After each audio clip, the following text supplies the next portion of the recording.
are here in Vancouver attending World Future Society Conference and the Millennium Project Planning Committee meeting. And I have the honor of having here Professor Thomas Lombardo, Director of the Center for Futures Consciousness. Welcome to this interview. Thank you, sir.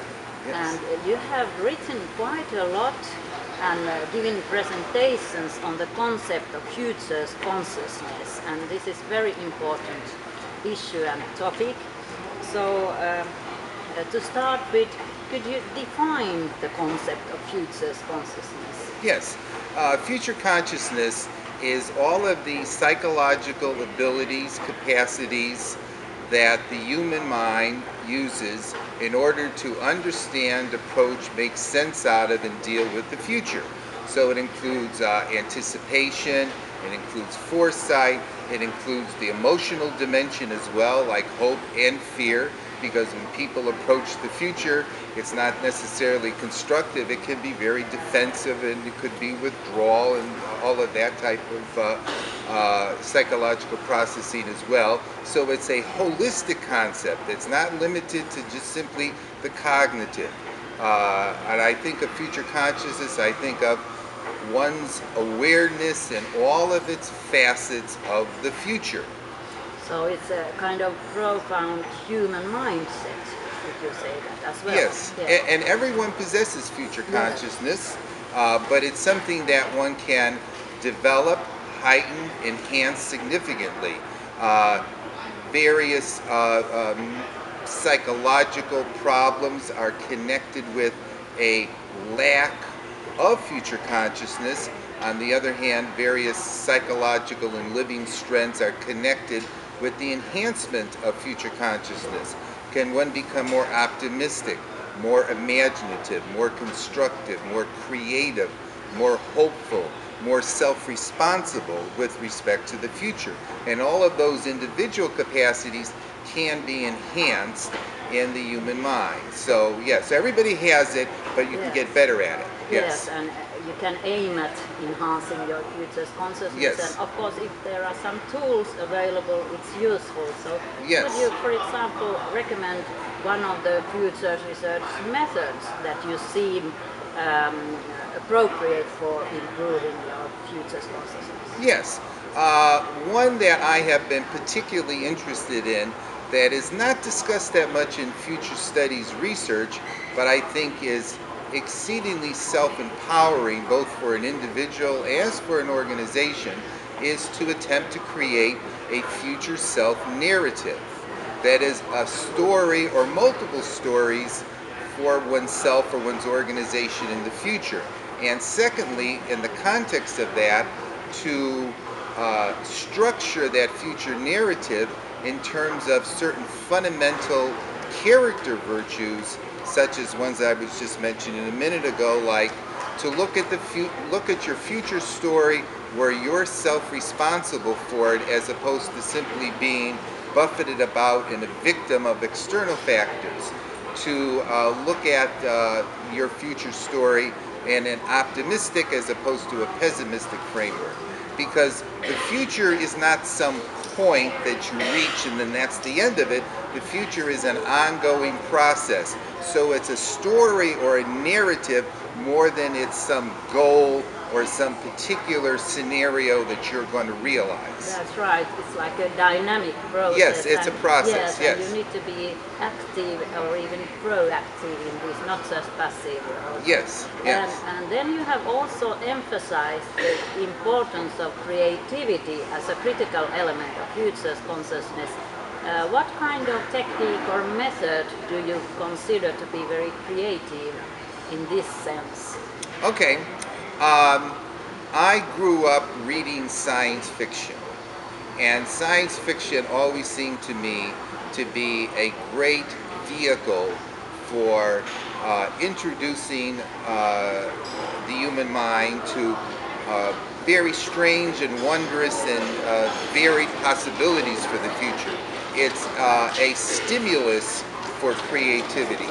I think when we think about the future, we tend to stay locked into a very narrow range of possibilities. Science fiction writers in the creation of the various stories they create really stretch your imagination, stretch your human mind in terms of what are plausible, even if they're implausible, different possibilities in the future ahead.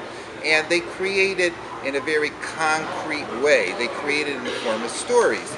So I think science fiction is a great stimulus to human creativity. I should also just simply mention about creativity that it seems to me that the future is going to be unequivocally inherently creative.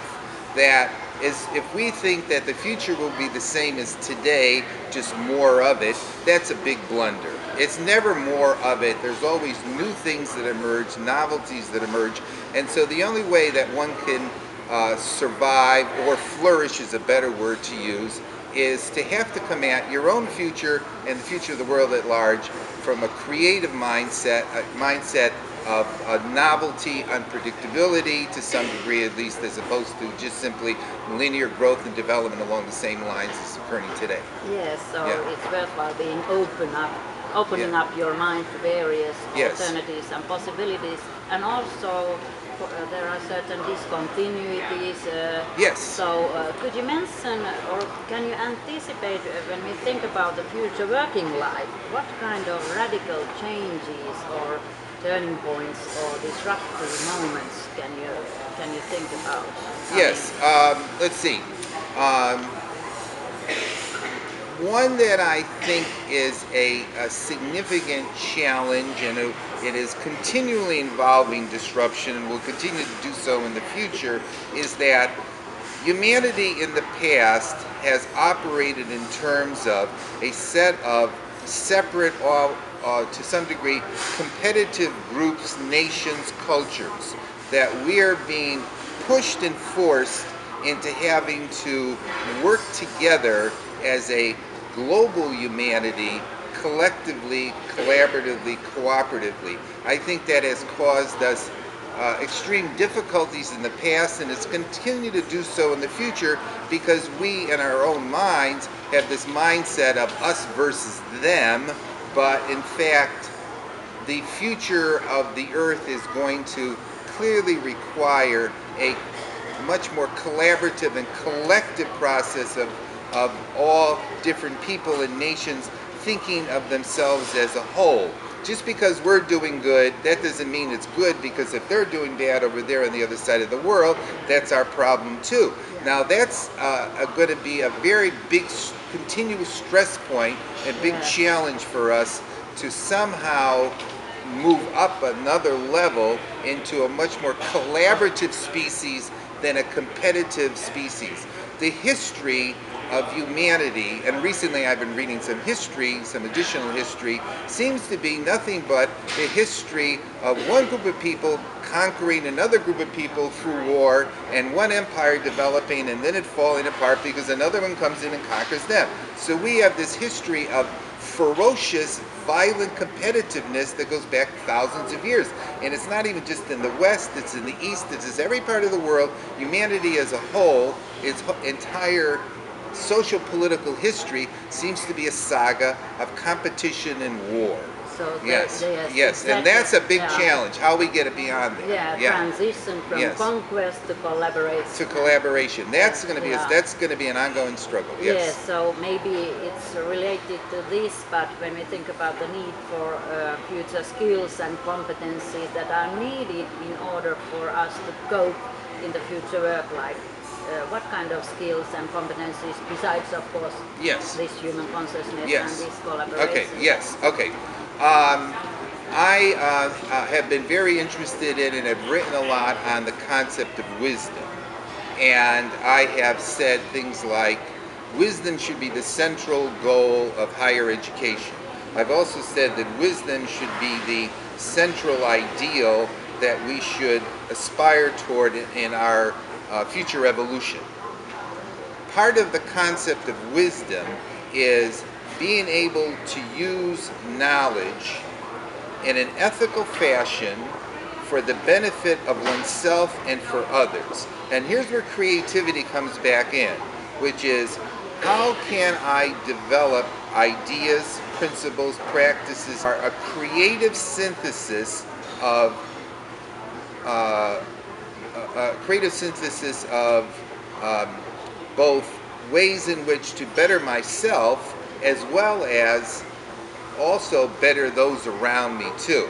That's a big challenge. I recently come to the conclusion that wisdom is a highly creative process, and when we see people who act in wise fashions, we notice how insightful and creative they are, because they need to pull together in their mind, and they do pull together in their mind, their knowledge with ethics, with themselves, and with others, and come up with solutions and insights and practices that, in fact, not only benefit themselves but benefit others, and do so in an ethical fashion. Okay. And use their knowledge too. Yes. Yes, use it. Yes. Right. So wisdom is like knowledge plus values, understanding the world, yes. and compassion, yes. and acting. Yes. Yes, and in fact, good you bring up the word compassion, because in fact, compassion is a key term that's used by many wisdom researchers as being a quality, a central quality of wisdom. And it points out that wisdom is both of the heart as well as the mind. Okay. And in fact, when you think holistically about our future development, one doesn't want to just simply think in terms of people becoming smarter, more knowledgeable, more technologically savvy, but you also want to think about how people can grow and develop personally, emotionally, and that's got to be part of our ideals and not just the cognitive end again. That's right. Yes. It's important to achieve the yes. balance between yes, the those. balance, yes. Yeah. And one final question. What is the most urgent ethical challenge for future studies or futurists? The most urgent ethical challenge. challenge. Yes, that's a surprise question. Okay, most urgent ethical challenge. I think that the most urgent ethical challenge for individuals with respect to the future is to cultivate and develop much further their own sense of self-responsibility with respect to their futures. I list self-responsibility as a character virtue, and I listed right at the top of my list of character virtues for enhancing future consciousness, because until one feels self-responsible for one's future, one can't develop any of the other character virtues, and one stays in a position of victimization, in a position of blaming, in a position of depression. And as a teacher, I have noticed that the ethical character virtue that's often missing in students is self-responsibility. They constantly will come up with rationalizations, explanations for why they can't do what they do, or why they cheat, or why they do this, or why they do that. So it seems to me that we significantly suffer from, at least at an individual level, maybe at a collective level too, a sense of disempowerment or lack of self-responsibility with respect to our own lives and our own development in the future. So that would be the big ethical challenge. The question about what is the biggest ethical challenge is a very important question, because when we think about the future, we think about how we want to develop a better world than today. At the center of the core of that has got to be our own ethical development. We can talk about the environment, we could talk about technology, we could talk about economics, and how each of those factors contributes into the negative and positive states that we're in today.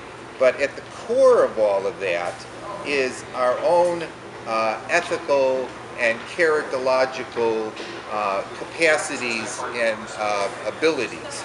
And if we would evolve on the ethical end, those other problems that we have, to a great degree, will get rectified or addressed, because a lot of our other problems really have to do with deficiencies and weaknesses in our own ethical character. And I just wanted to add that in at the end. It's important because there is the world outside and there is the world within us, inside us, and they are very much interlinked. Yes, yeah. Thank you very much, Professor Lombardo, for this. Yeah, thank you, Sirkka, for having it. Yeah.